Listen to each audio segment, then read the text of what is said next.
നീ ഇത് കണ്ടോ? ലൈക്ക് ഒരേപോലെ അല്ലേ സിംഗ്രണൈസ് ആയിരിക്കുന്നേ? നൈസ് അല്ലേ? നമുക്കിടയിൽ അതുണ്ടോ? പെട്ടെന്ന് അല്ല വണ്ടർ എനിക്ക് ആ ഒരു സിങ്ക് തന്നോട് വരുമെന്ന്.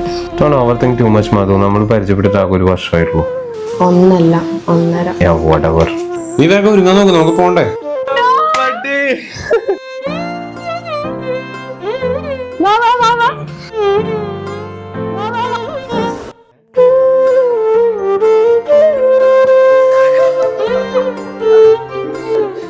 നിങ്ങൾ തമ്മിൽ എത്ര കാലമായിട്ട് അറിയാം? 1.5 മാസം.